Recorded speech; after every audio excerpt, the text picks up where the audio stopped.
world? It's your boy J Star. Finally back, man, with another video, man. Thought I'd come to y'all with some sleeper and bargain buy picks, man. For the week one. I'm sorry though, just so y'all know, it might be a little loud because there's a lot of construction going on where I live outside. So, but I still wanted to get this video done for y'all. So we're gonna go through position by position on the best like sleeper and bargain buy picks for week one, y'all, because you're gonna need some of these plays, I'm sure, to build, what I want to say, salary saving, lineups basically, when it comes to you're trying to toss in like a Lamar Jackson or something like that, or Christian McCaffrey. When you're trying to put in a Jefferson, you're gonna need some low plays. Also, let's say, you're trying to put in somebody like an Andrews. You're gonna need that low sleeper bargain buy play to make lineups like this, like building around these type of players. So let's go through position by position of who I think, so far is looking like one of those good plays and stuff. So QB wise, man, gotta scroll down just a little bit here. So starting off this, sleeper or bargain buy play, it's got to be Geno Smith. Geno, man, like, matchup is amazing, man. He has the Rams. I mean, what did he put up before? 15 points before against them. Let's see, the other time before that, he put up 27.98. Get that out the way. So, anyways, yeah. The Rams have gotten even worse at defense, man. Losing Jalen Ramsey, losing, I believe, somebody else too. I'm missing right now. But just their backfield has gotten really bad. While on the other side of this game, the weapons for Geno have gotten better. So he is in for a like, I don't know if it's really sleeper. It's more like a bargain play to me, I would think. Because of the fact, we already knew he would probably been a sleeper last season, but he's played really good. We know the type of upside he has. Adding JSN to his, weapons, as well as Fant, who wasn't really there last season at all. And you got him right here for a cheap price of 31. So yeah, like, he has too many weapons of going against a weaker defense here like that. I could see an explosion from him from game one, and he's at home too. Good way to start the season for him. I think this is a good play, man. Like I said, for quarterback so far, he's my number one on my list out of these quarterbacks here, but we're going to keep it going. So next up here, we have right underneath him, I believe, went right past him, my bad, but Deshaun Watson. Cincinnati's defense has gotten a little weaker too. They don't have Eli Apple anymore. I think that should open up, I want to say Amari Cooper, possibly even, Elijah Moore too. But I can easily see Deshaun Watson throwing for sure like 2 touchdowns and possibly 300 yards in this game, possibly rushing in a touchdown, which puts him at 3 touchdowns in one game. So yeah, could be a huge game for him. You already know on the other side he's going to be pressured to continue to score in this game because Cincinnati offense is so explosive. So yeah, you're looking at possibly a 2 touchdown, 300 yard, 1 rush, then touchdown, like from Deshaun Watson in his first game. And like I say, between the both of those 2 quarterbacks I just went through, at least I think Deshaun might edge out a little bit of Geno, just because Geno might not have the pressure to continue to score in that game, being that, the Rams on the other side only have like 1 elite weapon. Higbee's all right, but we don't know if they're going to score even more than like 2 touchdowns or something like that. So the pressure might not be put on compared to like Deshaun Watson. He might have to score 4 of them, just to be able to beat Cincinnati. So yeah, like I said, I think this is another good bargain buy though, because since Cincinnati's defense gotten weaker, even with 2, I would say, near elite weapons here with Cooper and Njoku, I think Deshaun could get it done, man. Like, and throw possibly 3 touchdowns, but I definitely believe 2 for sure, and a rush in 1. So yeah, good bargain buy there for him, and might even say sleeper, because a lot of people don't really got their eyes on Deshaun Watson. So, but let's move on to the next play here. We got Russell Wilson, man. I believe he's probably more of a bargain buy too as well. I don't think a lot of people have him on their radar like that. But so it could possibly be sleeper. Especially, what I want to say, he has 3 good weapons here, man, going against a defense where they're gonna play a lot of man and things like that. And I feel like with Dolchich, Judy and Sutton, Russell could be in for a night, a nice 3 touchdown game. Like, Raiders defense is one of the worst defense in the league.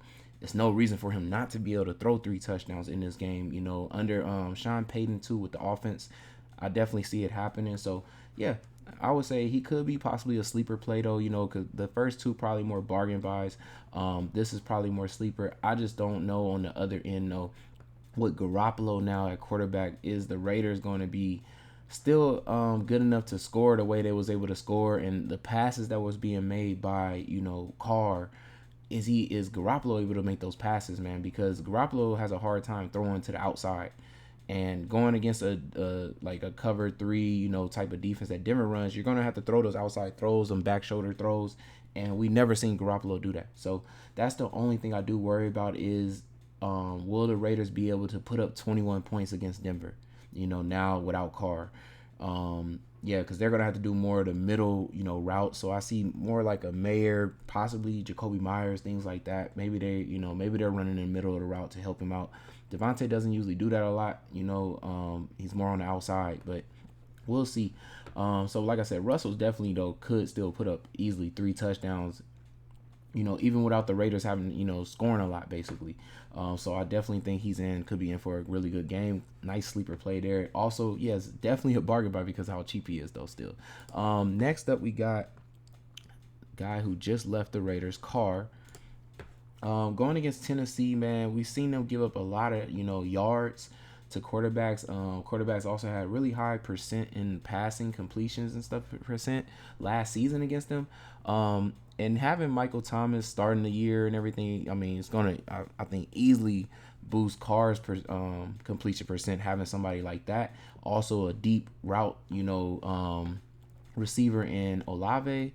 I also think he's going to be able to use the tight ends in Juwan Johnson or Taysom Hill in this game too as well. So yeah, he's in for a complete. I think he should easily get over 300 yards in this game.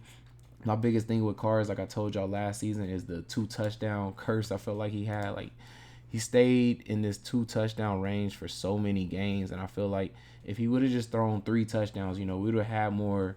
Like, what's the game he threw 3 right here? 22 points here and one more here.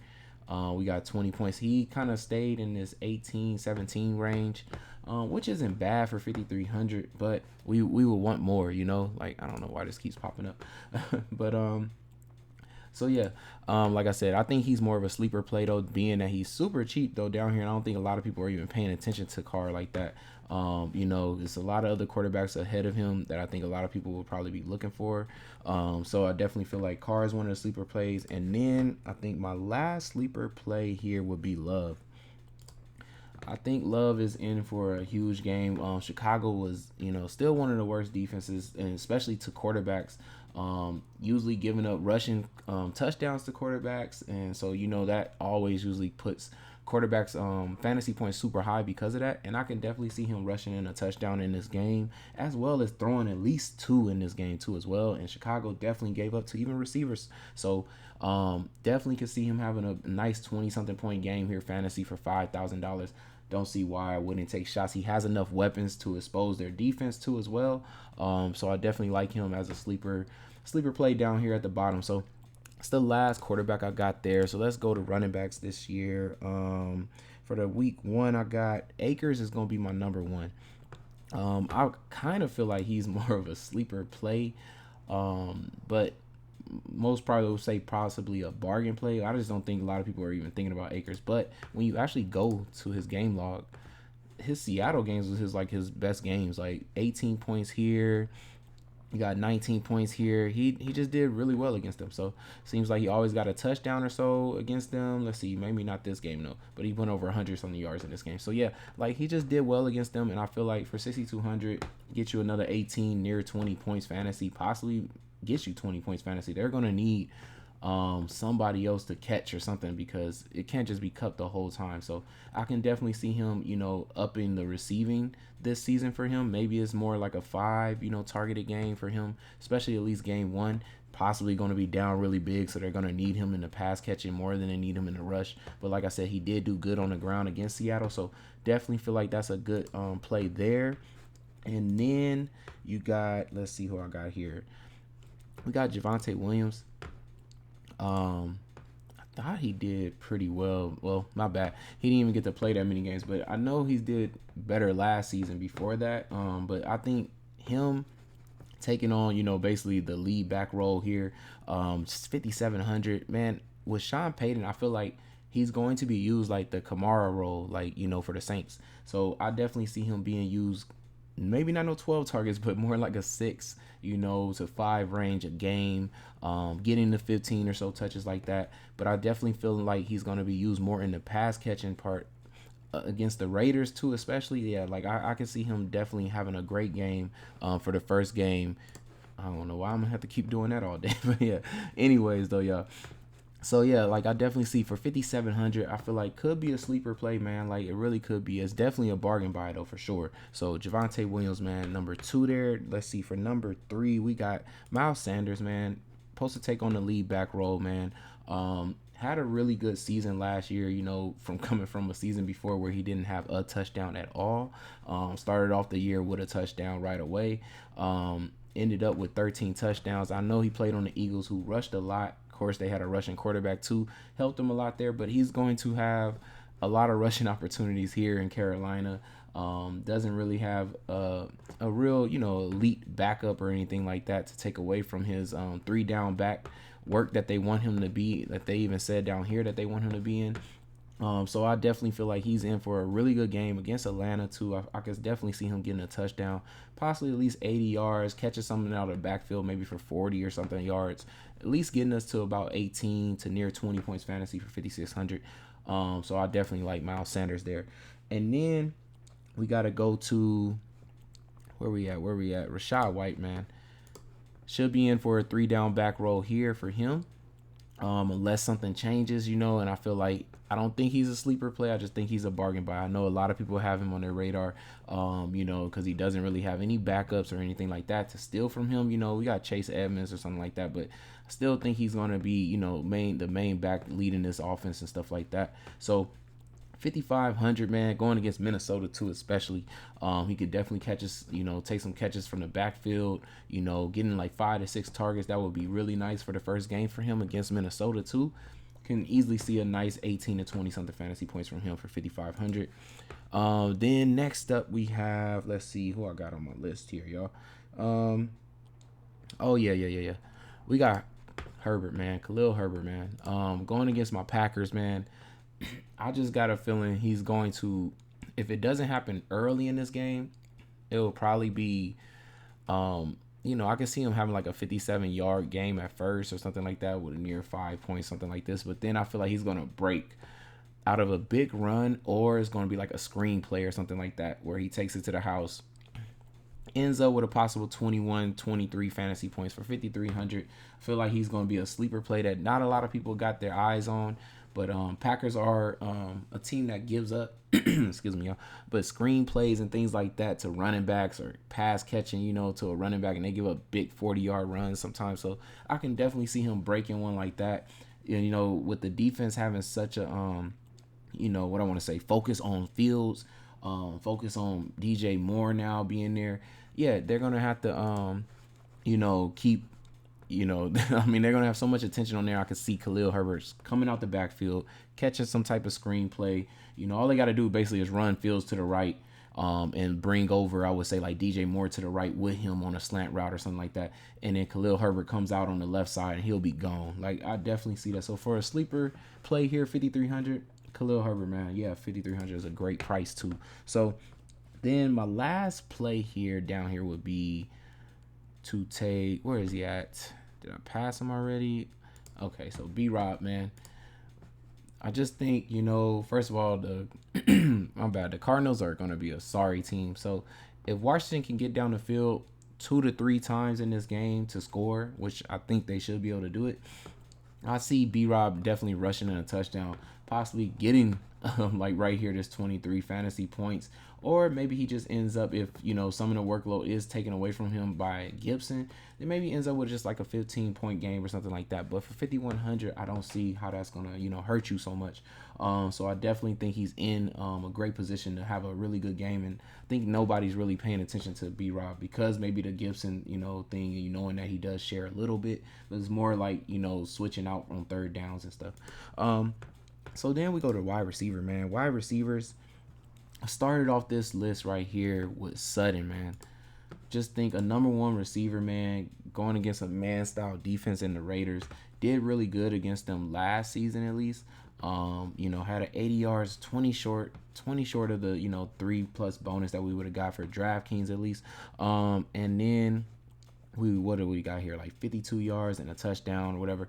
I feel like if he would have had more targets, like I don't know what happened in these Raider games where he was stuck at 7. If he would have had an 11 target game, a double digit target game, man, we easily would have had over 100 yards with a touchdown. We're talking more of a 22-point game against the Raiders, and that's what I think he probably ends up with in this first game. So definitely, you can also stack, because I already told you about Russell being a good play. So if you want to put Cortland Sutton with Russell, yeah, I definitely feel like he's on more of I would say a sleeper play, because I think more people's eyes are on Judy, if anything. So, and then let's go to my next receiver here. Right underneath him, we got Ayuk.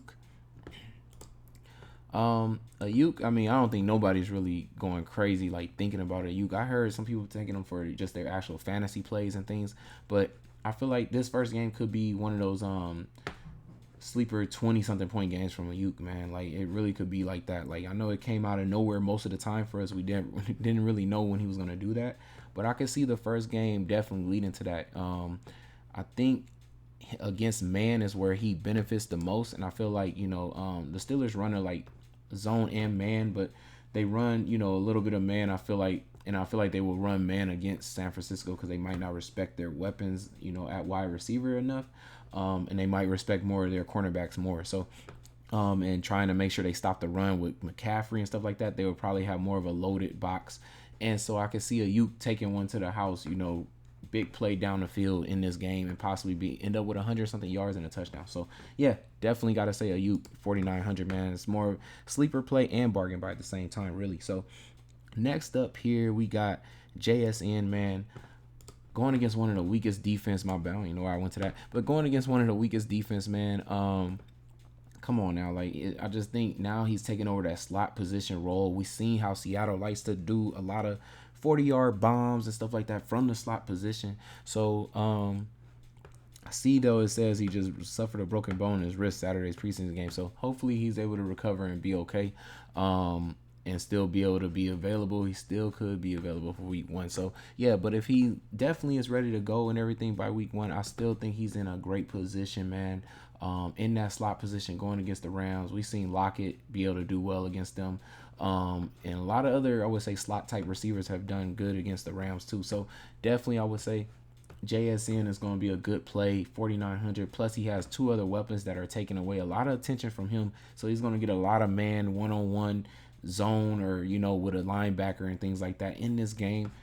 Man, I could just see him tearing them apart, and possibly starting off the season 20-something points fantasy easily. 4,900, that would be such a great play. Then we got, who we got next? Got 4,400 here, Romeo Doubs, man, against Chicago. I know everybody's on Christian Watson, but Romeo Doubs has done pretty well, man. His best games here, like 21 points, 14 points against zone style defenses. Buffalo zone style defense, and Chicago's a zone style defense. So I just feel like now with Love at the helm, holding it down at the quarterback position, I feel like he will get a normal 8 to possibly 9, what I want to say, targets a game then. And with that, I could see him putting up a nice for 4,400, getting you to 15. Possibly, he breaks out and goes for 20 in this game. But yes, easily I could see a 15 to 16 point game. 4,400, I don't see anything wrong with that. And I definitely feel like he's more of a sleeper play. Nobody's really thinking about him because of Christian Watson. So then we're going to move on to, let's see who I got here. Quentin Johnston. Another JSN type of thing where you got 2 other receivers taking a lot of attention away from him, going against a man-style defense. And since there will not be Jalen Ramsey on the other side of this game, yeah, I definitely feel like he has an easier matchup then, because more than likely Mike Williams has the harder matchup with Xavier Howard, at least until they want to move him around or something like that. But Quentin Johnston will have, one-on-ones with people that are less, capable of sticking somebody that's 6'4", with the ability that he has to catch. I can definitely see him coming through with a nice maybe 16 points fantasy or something like that. Maybe he does break out though, because like I said, he is in a game where he has receivers that is going to take more of the double coverage away from him. So, yep, gotta move on though from him. We got next up is $4,000 Zay Flowers, man. I think this dude could have an easy breakout because of the fact that they should be using him in the run as well as, one of them gadget type player receivers. I also think him being in the slot is going to be able to he's going to kill people in the slot, because you're going to have to go with a more of a hybrid type linebackers slash safety cornerback or something like that, because if you have him matched up with a linebacker, he's going to kill. So if any time in this game, and it's going to happen for sure, that he's going to get matched up with a linebacker, and he's more than likely going to be going, catch him in space. You can give it to him on 5 yards, and he's probably going to be taking it to the house. As well as the rush, since Houston was already bad against the run, if they decide to run with Zay Flowers, which I'm hearing they're using him in type of settings like that for the offense with the new OC coordinator here. And so yeah, I definitely can see him busting first game $4,000 for 20 something fantasy points easily, man. I would say it could be a sleeper play, because I don't know how many people really know about Zay Flowers like that. And a lot of people might be more on Andrews and Odell Beckham, but I definitely see Zay Flowers. I don't even think he needs that many touches to get there. That's the best part about him to me. So moving on, we got some really, I feel like, bargaining sleeper plays here. I feel like Chark, being that he's going to be the number one receiver here, we've seen him be able to put up 17, 21, 14, 15 points. The thing is, this is the cheapest, he's been. I want to say, he had 3,800. What was that, like back-to-back weeks here? Came through, like even with a 9, he came through. So, 14.8 is the kind of the range where I can see him get into against Atlanta, man. He could just hit on one deep bomb, end up with 14.8 points.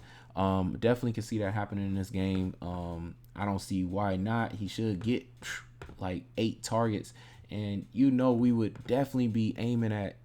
If it wasn't a rookie quarterback, and you knew the number one receiver is going to get probably 8 targets in this game for 3,900, like you would take a shot at that. So definitely feel like he's going to be a nice sleeper play for the first game at 3,900. And then let's see who I got left. We got to go to, I don't even know the price of him. Okay, great. So Alec Pierce, man, just think he's in a really good game, man, like setting here with Jacksonville. Man, come on, the Jags are going to be like explosive, man, like almost every week probably. It's going to be hard to stop them, and your best thing is just going to be to try to go, back and forth with them and hope that you get the ball last or something like that. So I don't see how Alec Pierce doesn't do good in this game. He's more of a deep threat than Pittman. Of course, I have one more 2 receiver on this team though to go through. So yeah, but 18 points against, what was that, the Cowboys, 13.9 against Jacksonville at that, and then 16 against Denver, Tennessee.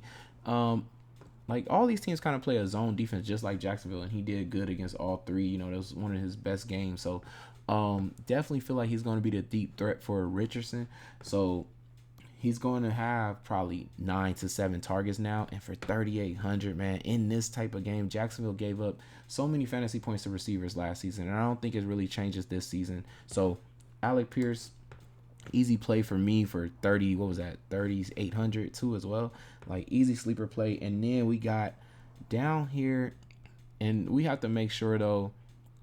Let's see, man, I might need to actually click on that game just to get to him. Josh Downs, man, but we're gonna have to keep in play here that to make sure when the season gets started that he ends up being the starter. If he ends up being a starter, I think he's going to have a really good game in this game. Another deep threat slot receiver too at that. So definitely feel like he's going to have more one-on-one matchups, can get, bust a 40-yard touchdown or something like that. End up with a nice, 10 to 13 points if that happens. Like I said, if somehow he ends up becoming a starter, I think he's going to be a really sleeper play, at least for sure for this game, because Jacksonville is one of those teams where you got to put up a lot of points, man. You're going to have to get down the field quickly, to compete with them, the way you want to. So Josh Downs, I think, is in a good place, man. 3,100, man. Nice sleeper play there. So next we have tight end, man, to finish this off. And so at tight end, my first tight end here is going to be Dolchich, man. Starts off the game, against the Raiders. I don't know. Let's see. How did he do? 7 points last time, and I know because he started so late, he didn't get to see them the first time.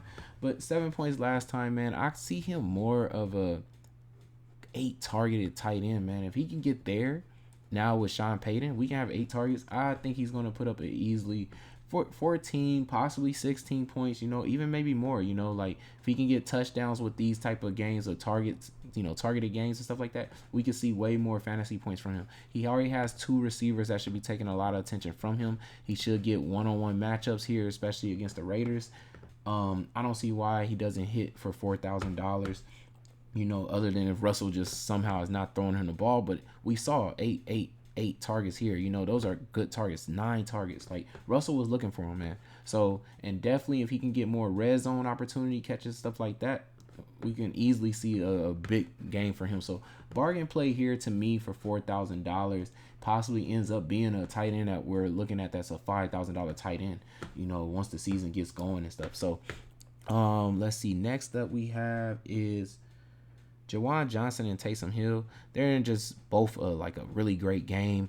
Taysom Hill, I like a little bit more just because the red zone opportunities, man, rushing, catching, whatever they need him to do, basically screenplays.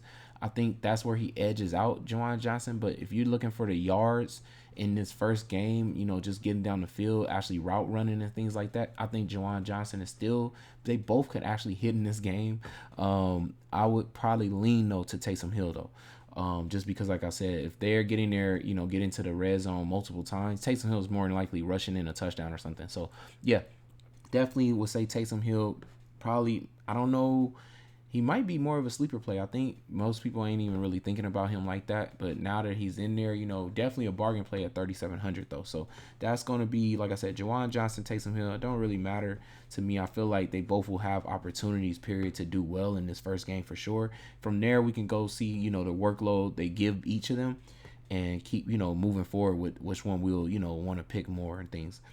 And so then next up I have is Noah Fant, man. 3,100 Noah Fant.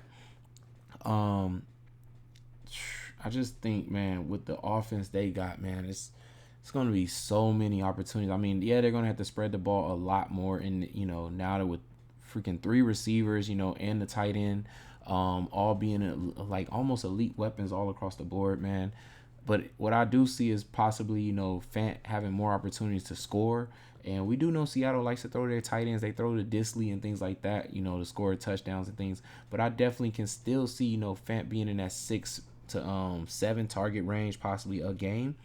Could get 96 yards easily in this first game, possibly a touchdown with that. Ending up with a nice 15 to 20 something points fantasy for 3,100, man. I think it's a more of a sleeper play, actually, because I don't see a lot of people even thinking about him because there's so many weapons on the wide receivers to throw to for Geno. But I definitely see Noah Fant hitting for you for 3,100, man, for this first week as a bargain play / sleeper too as well. And then let's see who we got. Okay, so we got, where you at? Hayden Hurst, man. Rookie quarterback here, throwing him the ball. Definitely could see Hayden Hurst was a good tight end, man. I could see him getting into the gaps or getting on one-on-ones against Atlanta, man coverage and stuff like that, and getting open for their, being a safety net basically for the quarterback Bryce Young. And I could see him having about 5 to 6 targets in this game, coming through possibly with a 16 or maybe just a 12-point, fantasy point game. But for $3,000, don't really see a lot of people even talking about him at all. So it's more of a sleeper play here. I don't feel like he won't hit for you though. I actually think he will get at least right to the double-digit mark of like 10 to 12 points fantasy or something like that.